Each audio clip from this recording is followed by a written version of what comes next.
Chaque jour, Charles et Carole vous présentent la leçon de l'école du sabbat.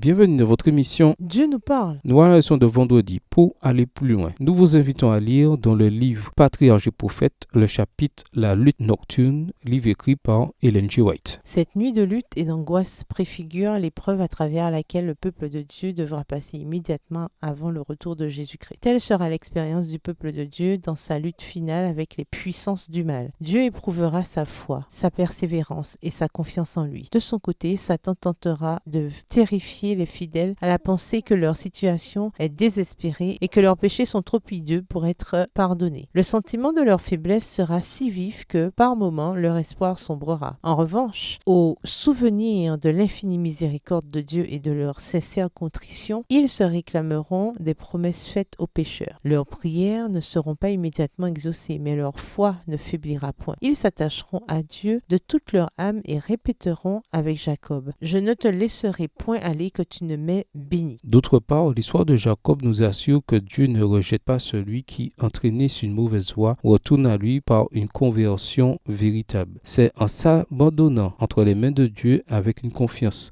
enfantine que Jacob reçut ce qu'il n'avait pu obtenir par ses propres forces. L'Éternel lui a appris que la puissance et la grâce divine pouvaient seules lui communiquer la bénédiction après laquelle son âme soupirait. Il en sera de même de ceux qui vivront dans les derniers jours, lorsqu'ils seront entourés de danger et lorsque leur âme sentira la morsure du désespoir. Ils ne devront s'appuyer que sur le sacrifice expiatoire offert sur le calvaire. Nous ne pourrons rien faire de nous-mêmes. Extrait du livre Patriarches et Prophètes, les pages 177 à 179, livre écrit par Ellen G. White. À méditer. Pourquoi la faiblesse de Jacob est-elle l'occasion pour Dieu de manifester sa grâce? Quel est le rapport entre l'expérience de Jacob et la déclaration de Paul? En effet, c'est quand je suis faible que je suis fort. 2 Corinthiens 12, le verset 10. Selon vous, pourquoi la Bible révèle tant de détails sordides sur la vie d'un nombre de ces personnages? Quelle idée peut-on en retirer? Attardez-vous un peu sur la question de l'idolâtrie. Quelles sont les idoles de notre culture, de notre civilisation? Comment nous assurer que nous n'adorons